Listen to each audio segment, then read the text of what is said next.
apabila akan didaur ulang itu biaya untuk mengolahnya lebih besar daripada hasil menjualnya. Nah ini sebetulnya pemerintah kita juga sudah mempunyai sistem untuk itu. Bagaimana mengolah sampah yang sebetulnya jumlah biaya untuk mengolahnya itu lebih besar dibandingkan dengan hasil menjual olahannya.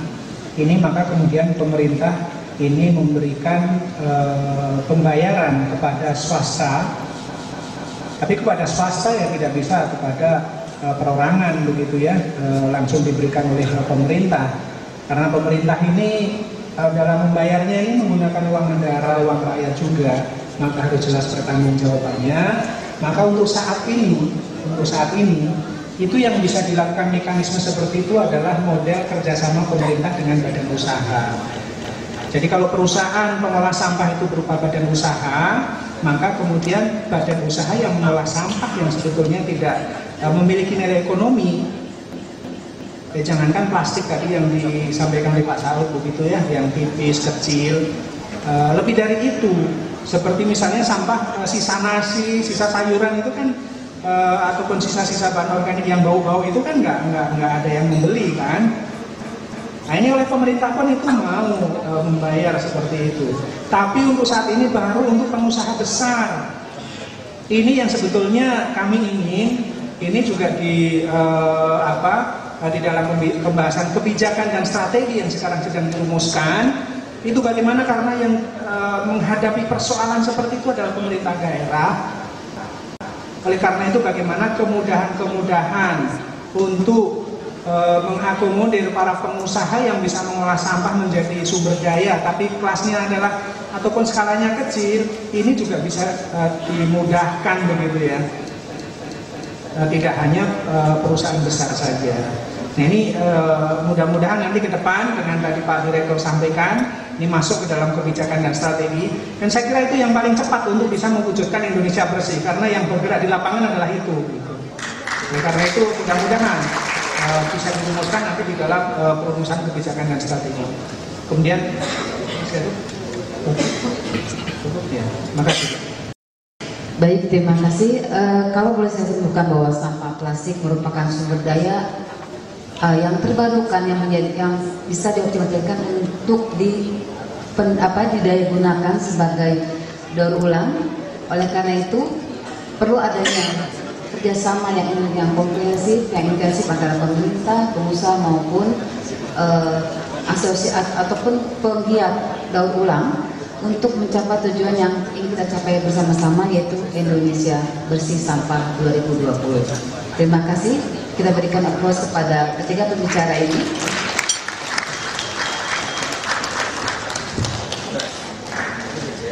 Ada pengumuman terlebih dahulu dari Abdupi.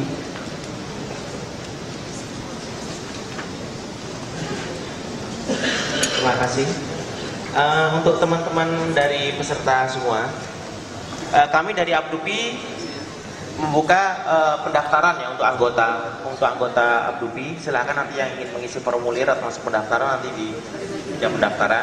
Kami mengharap kepada rekan-rekan semua, karena ini setelah acara ISOMA adalah acara Open Space Teknologi yang nanti akan dipandu oleh fasilitator Bapak Fajar Anugrah nanti. Dimohon untuk rekan-rekan membawa semua barang-barangnya yang ada di ruangan, karena nanti meja akan diset untuk menjadi gabungan untuk diskusi nanti, karena ini meja akan diset. Harapan kami juga nanti makan sementara jangan di dalam dulu sebelum meja-meja ini nanti diset. Mungkin sementara gitu ya. Yang mau mendaftar juga kita harapkan teman-teman semua menjadi anggota Abdupi semua di sini nanti. Mungkin itu aja pengumuman dari kami. Terima kasih, selamat istirahat. Bapak Ibu sudah hadir dua orang narasumber. Yang pertama yaitu Ibu Maya Felicia Tamini. Beliau adalah Environment Sustainability Manager dari PT Unilever. Kemudian yang kedua Bapak Tondo Kartono dari CV Panca Putra Perkasa. Baik Bu, untuk mempersingkat waktu kami persilahkan.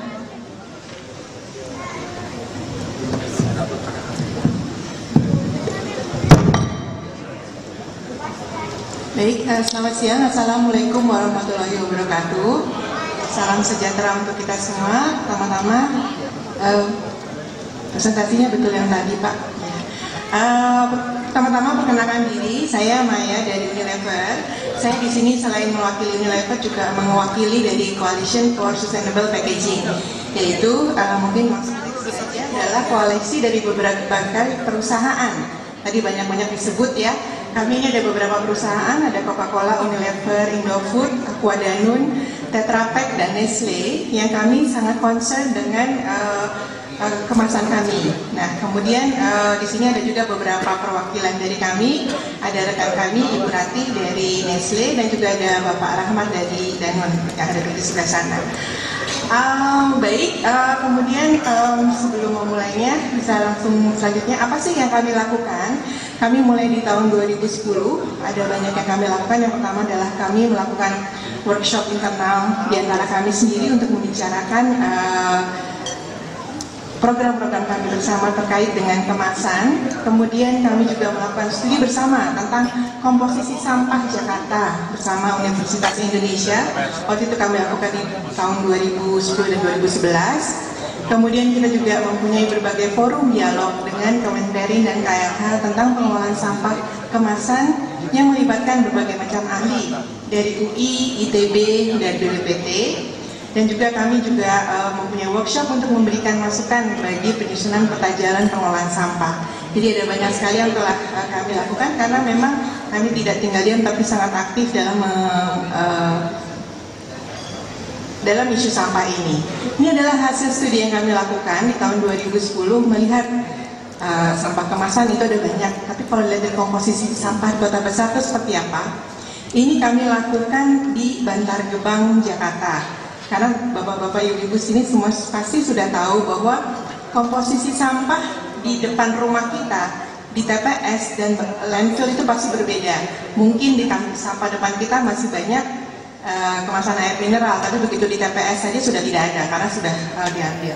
Nah ini kita ambil lakukan di Bantar Gebang dan terlihat di sini memang mayoritas dari sampah itu adalah merupakan sampah organik dan sampah plastik. Tadi data Pak Irfan sekitar 17%, masa di sini adalah sekitar 14% atau di sini. Seperti itu.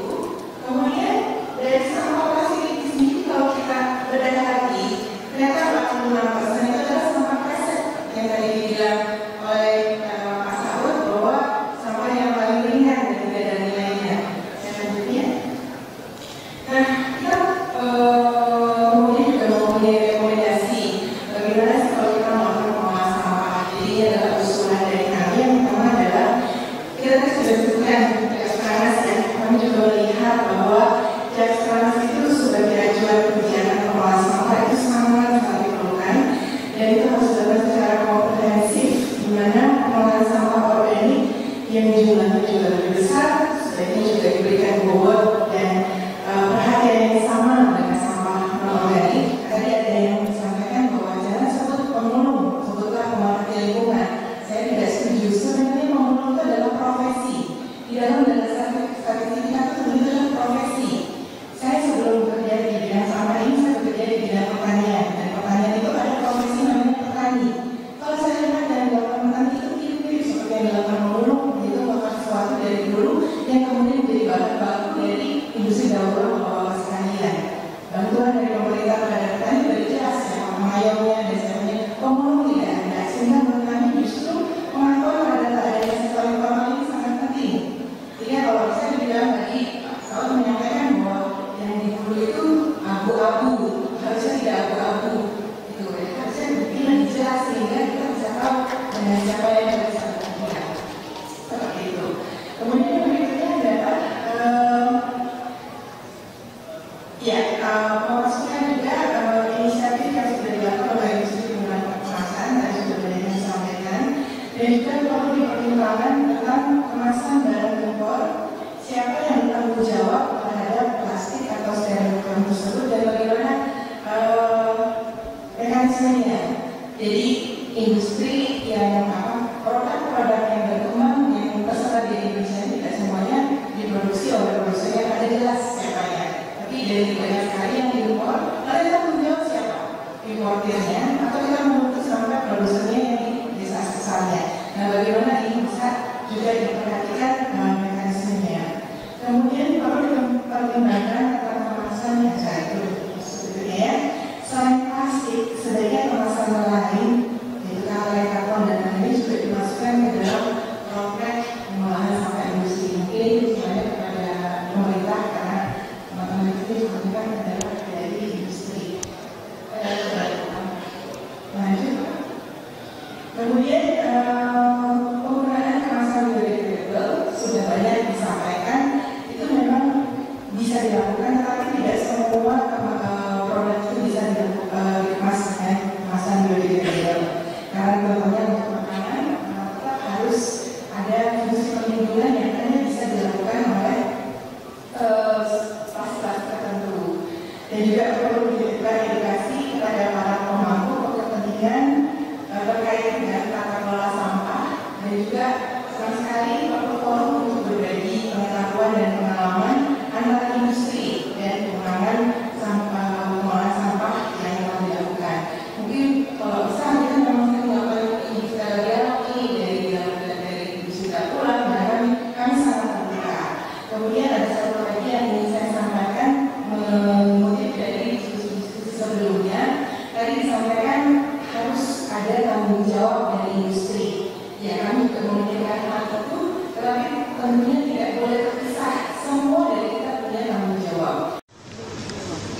Saya nggak akan banyak terlalu menunjukkan angka, tetapi faktanya bisa dilihat di slide bahwa yang dimanfaatkan dibandingkan yang dibuang itu banyak, angkanya yang nggak dimanfaatkan itu terlalu banyak gitu.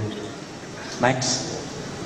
Nah, sekarang peranan konverter mengolah sampah sehingga menjadi barang jadi, itu kita bisa rangkum jadi 3. Penggerak ekonomi, menghemat devisa, dan mengubah sampah menjadi barang jadi. Kita ngomong hemat devisa, kita udah paparkan dari tadi, kita nggak akan hitung-hitungan. Penggerak ekonomi yang saya kutip dari teman-teman dari kata pemulung atau menjadi kata profesi atau pemerhati lingkungan, itu adalah penggerak ekonomi real di level menengah ke bawah.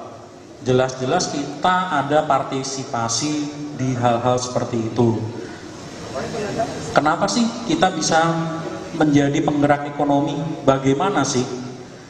Di data kita bisa lihat itu di tahun 2013 ada 5,4 juta ton sampah per tahun, dan bisa diteruskan. Di situ kita bisa membuka lapangan pekerjaan, total SDM yang bisa terserap itu 761.000 orang.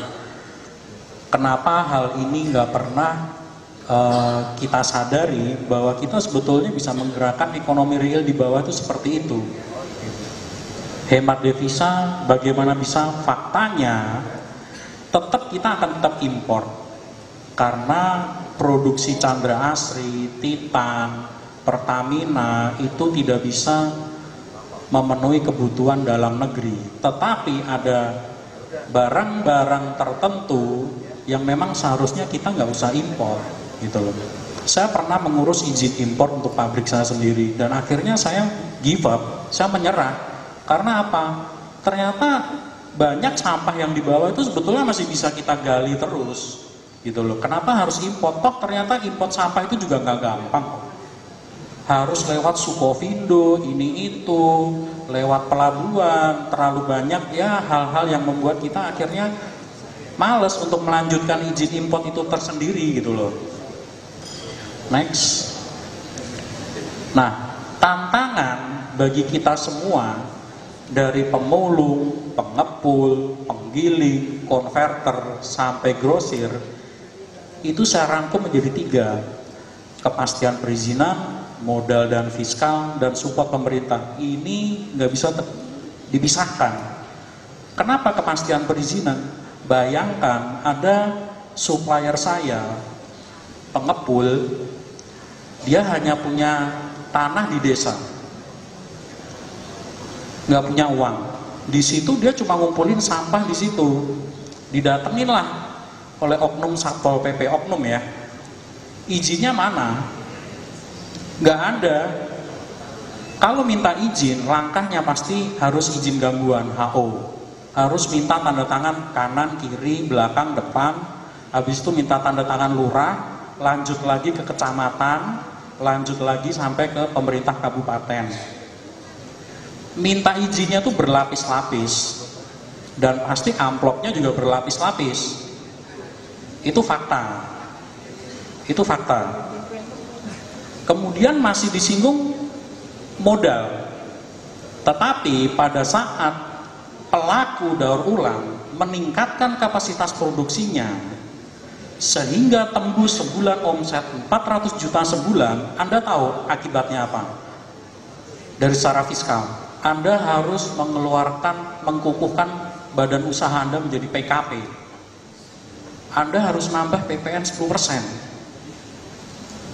Di sini ada support pemerintah yang harus mendukung kita. Nggak bisa, kita harus mengadu ke siapa? Kita sebagai pengusaha, pemulung dari tingkat awal sampai akhir, kita harus dilindungi oleh pemerintah. Kalau enggak, ke siapa kita akan mengadu?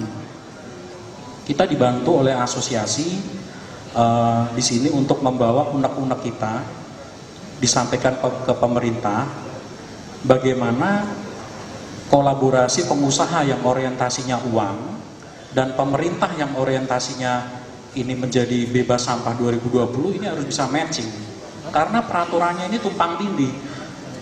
Departemen Perindustrian tetap harus import bahan baku murni, Kementerian Lingkungan Hidup harus bebas sampah, pengusaha juga harus untung, ya kan? Semua ada kepentingan tersendiri-sendiri yang harus ditampung.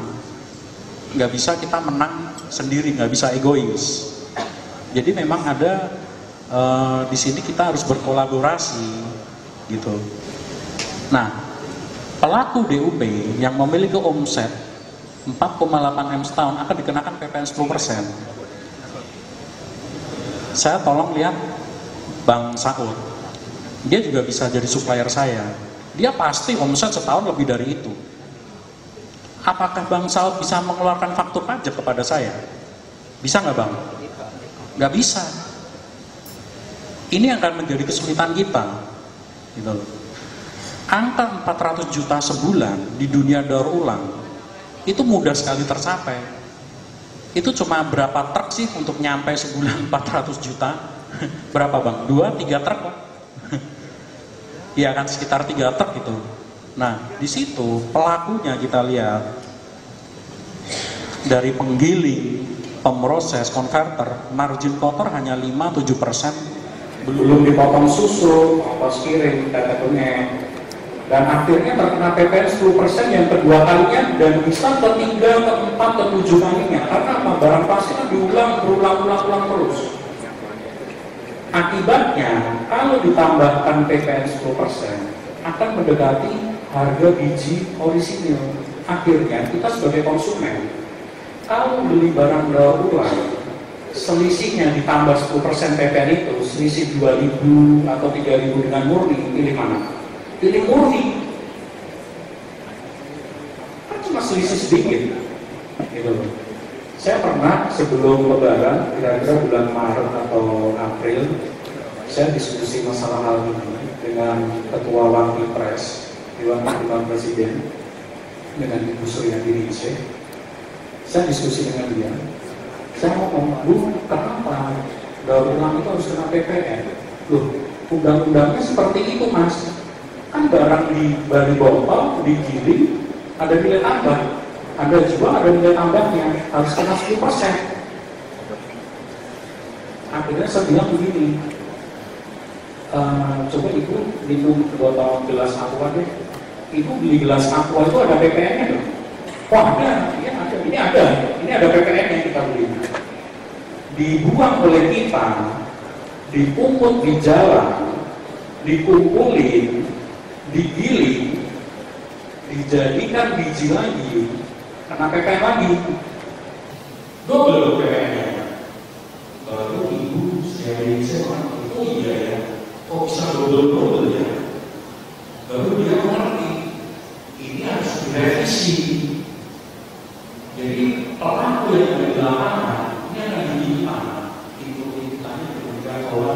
seperti ini. Akhirnya kita susah karena setiap kali pengusaha diminta untuk membayar PPN, AR di KPP Pratama selalu mengatakan, saya landasannya cuma undang-undang perpajakan. Kalau sampai perusahaan Anda bangkrut karena nggak bisa membayar PPN, itu bukan urusan saya, itu urusan Depnaker. Nggak bisa ngomong apalagi pengusaha. Tetapi memang negara ini butuh pajak. Kalau enggak, gimana kita mau membangun negeri ini? Jadi harus ada kolaborasi yang sinkron, gitu loh. Seperti kata-kata Bang Saud, apa iya kita cuma mungut sampah yang bernilai aja? Enggak semuanya itu ujung-ujungnya masalah uang, betul kan Bang? Nah, di sini saya setuju sama Bapak Ketua kita. Terima kasih atas waktunya. Untuk Ibu Maya Felicia Tamimi, kalau riset sebaiknya jangan di Bantar Gebang, karena di Bantar Gebang itu produk-produk seperti Aqua itu sudah di plastik-plastiknya udah dipungut duluan sebelum nyampe sana. Sebenarnya Bantar Gebang itu yang udah terakhir. Jadi kalau riset nanti di pertama produksi sampah itu di masyarakat, di TPS bukan di TPA itu. Kedua untuk pemerintah, siapa yang mewakili nggak tahu saya. Untuk produsen kemasan seperti kemasan oli ataupun kemasan spare part, itu seyogianya mengimpor barang itu dalam kondisi telah siap, belum dibungkus. Sebaiknya pembungkusnya itu dibungkus, dikemas di Indonesia. Selain untuk menyerap untuk menyerap plastik daur ulang. Selain green food ya, kalau green food kan nggak boleh pakai daur ulang ya. Terus saran untuk pemerintah untuk dapat memberikan batasan pada perusahaan yang masih memproduksi plastik yang tidak bisa didaur ulang. Jadi harus ada batasannya berapa gitu. Saya ulangi, untuk produk oli ataupun itu yang dikemas dengan plastik yang dari luar impor, seyogianya memakai botol kemasan yang daur ulang minimal 50% lah, supaya daur ulang kita itu terserap. Itu saja yang saya sampaikan. Ada kekurangan mohon dimaafkan. Wassalamualaikum warahmatullahi wabarakatuh. Silakan Ibu.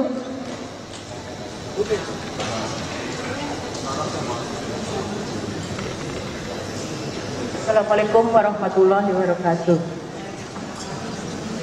Saya Sophie, pengelola bank sampah Darling dari Bekasi. Kebetulan kota kami Bekasi sudah mempunyai 150 bank sampah yang telah di-SK-kan oleh Bapak Wali Kota. Kami salah satunya. Jadi saya ingin menyampaikan beberapa, mungkin ini pernyataan atau pertanyaan atau bagaimana saya nggak tahu. Saya ingin menyampaikan unek-unek aja. Jadi begini Bu, kami pengelola bank sampah langsung dari masyarakat. Jadi dasarnya itu sampah itu semua yang ada di sini mungkin sudah pintar mengelola, terutama para pengusaha juga yang ada di sini. Intinya ini pengusaha. Jadi kami yang di bawah pengelola bank sampah itu menyalahkan pemerintah, ya kan? Kami masyarakat menyalahkan RT, RW, kelurahan sampai tingkat atas. Tapi sementara pemerintah juga menyalahkan kami masyarakat yang istilahnya itu produksi sampah itu datangnya dari rumah tangga. Pengelolaan sampah dari rumah tangga itu sudah kami lakukan dengan sosialisasi, mulai dari pemilihan sampai pengangkutannya. Intinya sekarang ini yang jadi kendala masalah setelah sampai di bank sampah. Harga yang sudah saat ini katanya dolar naik, tapi harga-harga di lapangan itu anjlok semuanya. Jadi ibu-ibu itu malas Dan pemilihan sampah itu juga tidak maksimal dilaksanakan oleh ibu-ibu. Jadi akhirnya menumpuk pula kegiatan sampah itu. Nah, untuk itu kami mohon juga pada pemilihan sampah untuk kalau organik mungkin sudah bisa ya Bu, tapi untuk masalah seperti produk Unilever mungkin paling banyak itu seperti ini plastik-plastik refill ya Bu ya. Itu kami ingin sementara di kami itu pengelolaan itu dilakukan secara prakarya atau daur ulang ya. Hasilnya tidak juga maksimal. Karena apa? Setelah kami produksi menjadi barang kerajinan, barang jalan itu tidak ada tindak lanjutnya lagi.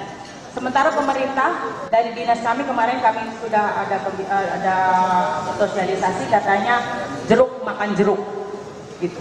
Jadi kami mohon pihak Unilever kalau memang ingin membantu melalui mungkin di sini ada juga pihak CSR-nya bisa melalui mereka bagaimana kita bisa bank sampah ini juga tetap eksis karena kami tidak dibayar, kami relawan ya. Jadi juga pengusaha-pengusaha yang ada di sini mungkin saya juga nggak tahu tuh dasar harga itu bisa bagaimana kesepakatannya atau tiba-tiba menjadi harga segitu dari harga segini jadi ini. Nah, jadi kita bisa seimbang di bawah itu di bank sampah. Oh kalau harga ini itu nilainya 2.000 perak sama 2.000 semua gitu. Jadi kita bisa tahu harga itu. Jadi jangan ada yang ini itu saya nggak tahu tuh dari tingkat pengusaha atau industri atau apa. Nah, mungkin dari yang pengusaha yang di sini bisa memfasilitasi, memberikan supaya harga-harga bisa stabil dan bank sampah juga bisa bergerak terus. Dan mungkin nanti yang namanya sampah 2000 bersih sampah 2020 itu bisa benar-benar bersih. Jadi tidak ada tersisa. Kami sudah melakukan pemilihan di tingkat bawah dari rumah sendiri sampai sebetulnya kalau memang mau dilaksanakan itu untuk anorganik sudah langsung dibawa. Organiknya kita ada diopri, sisa-sisa makanan di situ sudah masuk dan untuk yang lainnya sayur-sayuran itu bisa kita bikin tabung-tabung. Tapi fasilitasnya tidak ada. Ibu-ibu kalau disuruh bikin nggak mau, jadi dikasihlah tabung-tabung itu dari PT atau sumbangan-sumbangan. Plastik-plastiknya juga dikasih. Jadi sebetulnya sampah sudah selesai di dalam rumah tangga kita juga sudah selesai, sudah bersih gitu. Jadi tidak ada yang sebenarnya tersisa kalau memang difasilitasi. Karena kemalasan ibu-ibu itu dia tidak ada sarananya. Jadi itu mungkin barangkali dari Unilever bisa mempertimbangkan memberi kantong-kantong plastik atau memberi ini kepada nasabah-nasabah kami. Demikian, Assalamualaikum warahmatullahi wabarakatuh. Bismillahirrahmanirrahim. Assalamualaikum warahmatullahi wabarakatuh. Kenalkan dulu Bu, Bapak Ibu semua yang di sini. Nama saya Misbah. Saya dari Bogor. Kebetulan saya menanggung jawab di Ketua Kelompok Pengolah Sampah di Kota Bogor. Kebetulan di Kota Bogor itu ada 13 TPS yang mengolah sampah rumah tangga. Permasalahan kami, apa yang kita lihat sesuai di depan Baleo, banyak permasalahannya kantong kresek dan sampah-sampah yang lain, residu dan mungkin itu dijadikan residu buat kami yang tidak bisa mengolah sampah kantong kresek. Tapi bagi yang bisa mengolah sampah kresek itu mungkin jadi nilai ekonomis. Pertanyaan kami, bagaimana sampah yang nilai ekonomis rendah ini menjadi nilai ekonomis yang sangat tinggi? Kedua, saran kami buat perusahaan dan pemerintah, pemerintah dan pengusaha atau perusahaan harus mendampingi sampah sampai terselesaikan. Mungkin itu aja sedikit dari saya. Wabillahi taufiq wal hidayah. Wassalamualaikum warahmatullahi wabarakatuh.